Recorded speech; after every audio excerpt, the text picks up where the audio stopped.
దేవతలందరూ కూడా రాక్షసులందరూ కూడా దేవతల్ని యజ్ఞయాగాలు లేక మనుషుల్ని దేవతల్ని ఎంతో కష్టాల పాల్చేస్తున్నారు. ఆ సమయంలో దేవతలందరూ కూడా ఆ పరమేశ్వరుని ప్రార్థించగా అప్పుడు అమ్మవారు త్రిశక్తి స్వరూపంగా ఉద్భవించి ఈ రాక్షసులందరినీ కూడా ఎన్నో వేల మంది రాక్షసులందరినీ కూడా తదేకంగా సంహరించింది. అయితే అందులో ఒక రాక్షసుడు రక్తబీజుడు అనేటువంటి రాక్షసుని అమ్మవారు ఏ విధంగా సంహరించింది అంటే, రక్తబీజుడు అనగా రక్తంతో పుట్టేవాడు రక్తబీజుడు. ఆ రక్తబీజుని ఏ విధంగా సంహరించింది అంటే, ఆ రక్తబీజుని సంహరిస్తున్న కొద్దీ ఆ వారి యొక్క రక్తం భూమి మీద పడి ఒక్కొక్క రక్తబీజుడు ఆ పుడుతున్నాడు. ఆ రాక్షసుని ఏ విధంగా సంహరించాలి అని అమ్మవారు ఆలోచించి తన అమ్మవారి యొక్క నాలుకను అంతా కూడా విశ్వం అంతా కూడా వ్యాప్తంగా చేసింది.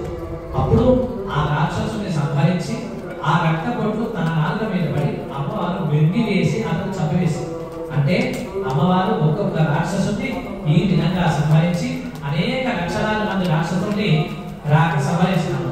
తద్వారా లోకక్షేమం, లోక కళ్యాణం జరిగింది.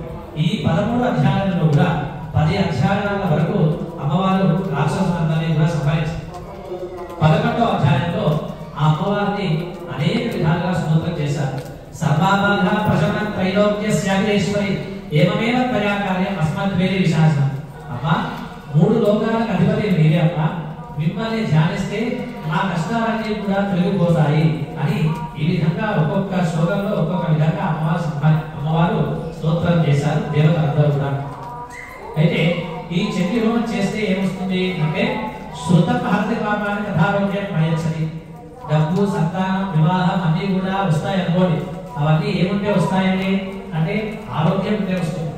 ఆరోగ్యం తప్పకుండా ఉండాలి ప్రతి మనిషికి. ఆరోగ్యం ప్రప్రధానంగా అమ్మవారు అందరికీ ప్రదానం చేస్తుంది. ఈ చండీ హోమం చేస్తే ఆరోగ్యం, దీర్ఘకాలికమైనటువంటి రోగాలు ఎవరికైతే ఉన్నాయో ఆ రోగాలన్నీ కూడా పోతాయి. అలాగే ఈ విధంగా సంతానం లేని వారికి సంతానం, ఈ విధంగా అమ్మవారి యొక్క స్మరణ చేత ఇవన్నీ కూడా చదువుతాయి. కాబట్టి ఈ కలియుగంలో అమ్మవారి యొక్క నామాన్ని జపించడం ద్వారా, అమ్మవారి యొక్క స్తోత్రం చేయడం ద్వారా, అమ్మవారి యొక్క హోమం చేయడం ద్వారా విశేషమైన ఫలితాలు కలుగుతాయి.